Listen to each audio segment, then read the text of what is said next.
بسم الله الرحمن الرحيم. يا أيها المزمل قم الليل إلا قليلا نصفه أو انقص منه قليلا أو زد عليه ورتل القرآن ترتيلا إنا سنلقي عليك قولا ثقيلا إن ناشئة الليل هي أشد وطئا وأقوم قيلا إن لك في النهار سبحا طويلا واذكر اسم ربك وتبتل إليه تبتيلا رب المشرق والمغرب لا إله إلا هو فاتخذه وكيلا واصبر على ما يقولون واهجرهم هجرا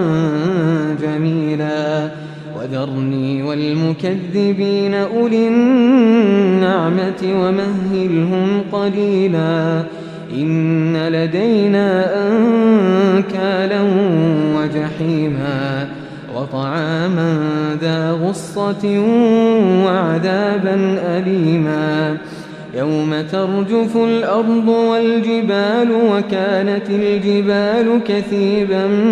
مهيلا إنا أرسلنا إليكم رسولا شاهدا عليكم كما أرسلنا إلى فرعون رسولا فعصى فرعون الرسول فأخذناه أخذا وبيلا فكيف تتقون إن كفرتم يوما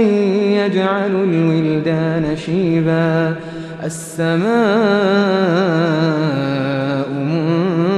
منفطر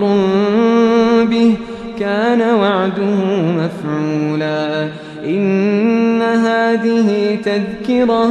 فمن شاء اتخذ إلى ربه سبيلا إن ربك يعلم أنك تقوم أدنى من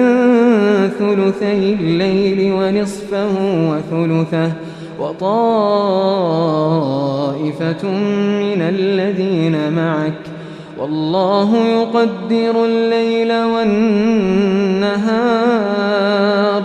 علم أن لن تحصوه فتاب عليكم فاقرؤوا ما تيسر من القرآن علم أن سيكون منكم مرضى وآخرون يضربون في الأرض يبتغون من فضل الله وآخرون يقاتلون في سبيل الله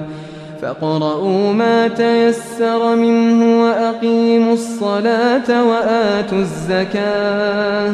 وأقرضوا الله قرضا حسنا وما تقدموا لأنفسكم من خير تجدوه عند الله هو خيرا وأعظم أجرا واستغفروا الله